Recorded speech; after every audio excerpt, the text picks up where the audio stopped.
That's it, Brian? Yes.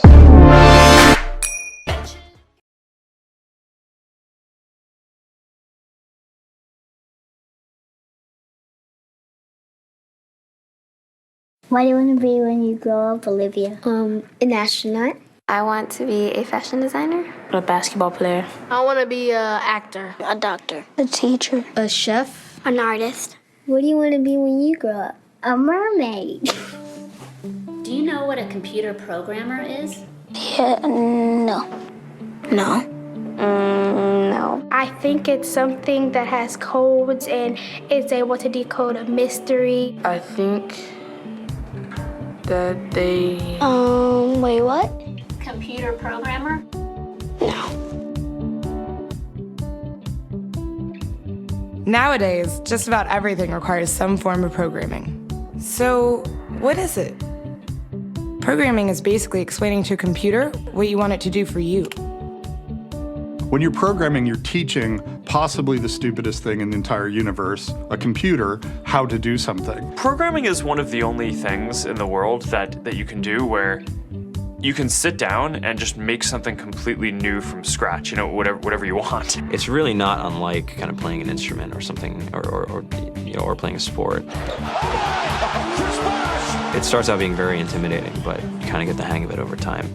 Coding is something that can be learned, and I know it can be intimidating. A lot of things are intimidating, but you know, what isn't? A lot of the coding that people do is actually fairly simple. It's more about the process of breaking down problems than, sort of coming up with complicated algorithms as people traditionally think about it. Well, if it's fairly simple, why aren't there more of us doing it? Over the next 10 years, there will be 1.4 million jobs in computer science, and only about 400,000 grads qualified for those jobs. That's a shortage of 1 million people. So, how do you start?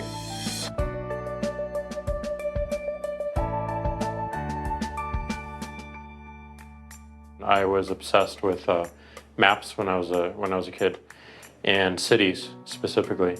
So I taught myself how to program. I had a very clear goal of what I wanted to do, which is to see a map of the city on my screen and play with it. Put things on the map, move things around the map. See what was happening in the city, how it worked, how it lived, how it breathed. The best early thing was actually using software to decide when the classes in my school would meet, and that put me in a position to decide which girls were in my class. The first program I wrote asked things like, what's your favorite color?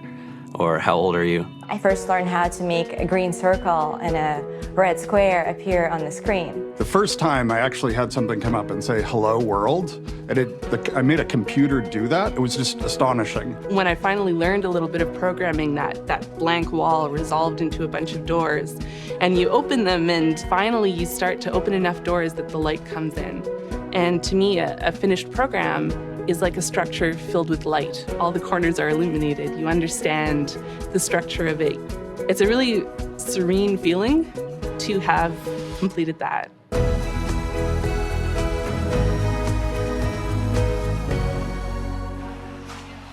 It took me some time to realize that creating things with your hands or creating code, creating programs, is just a different way to express creativity. I think right now there's a big emergence of the culture of making.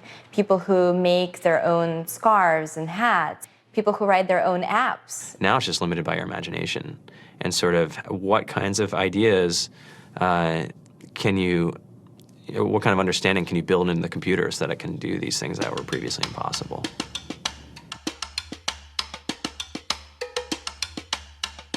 All great things are built in teams when you collaborate with other smart people.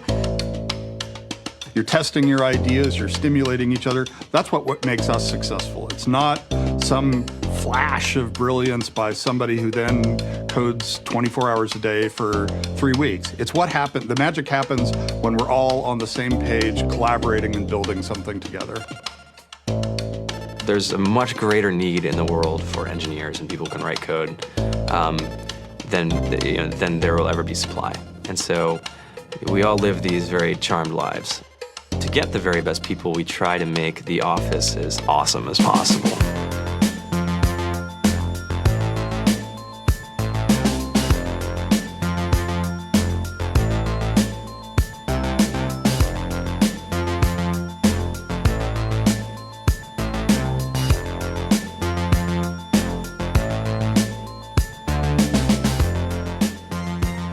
We have a fantastic chef, Free food, breakfast, lunch, and dinner. free laundry, Snacks, even places to play and video games and scooters. There's all these kind of interesting things around the office and places where people can play or relax or go to think or play music or be creative.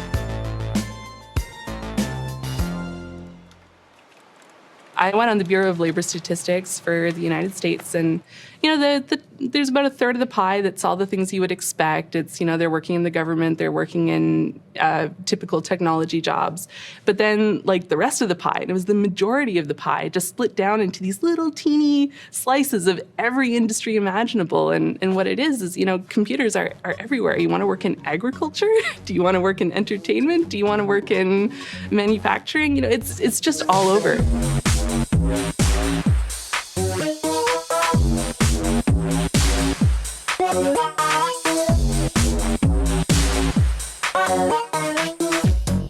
Here we are, 2013.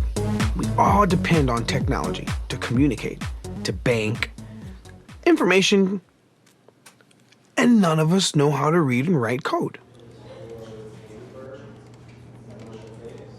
So you guys, what else? Who else has an idea of what we can change with our programming? What else can we do? Tiffany? What I saw my students take away from using Scratch and programming in our classroom is that they were willing to push through problems. It really builds critical thinking, it builds problem solving, and it's something that they can then apply to math in the classroom or their reading skills. We integrated science with this programming, and I saw my scores go up 30%. When I was in school, I was in this after-school group called the Whiz Kids. And when people found out, they laughed at me and, all these things. And I'm like, man, I don't care. I think it's cool. And, I'm learning a lot. And some of my friends have jobs. It's important for these kids.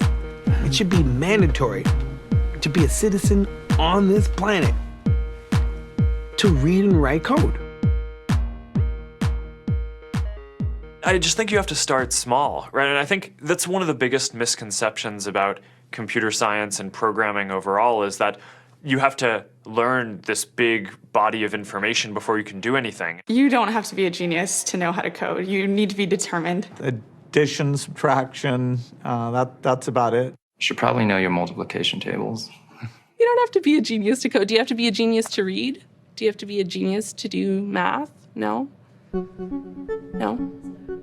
I think if someone had told me that software is really about humanity, that it's really about helping people by using computer technology, it would have changed my outlook a lot earlier. Whether you're trying to make a lot of money or whether you just want to change the world, computer programming is an incredibly empowering skill to learn. To be able to actually come up with an idea and then see it in your hands and then be able to press a button and have it be in millions of people's hands. I think we're the first generation in the world that's really ever had that kind of experience. The programmers of tomorrow are the wizards of the future. You're going to look like you have magic powers compared to everybody else. I think it's amazing. I think it's the closest thing we have to a superpower. Great coders are today's rock stars. That's it.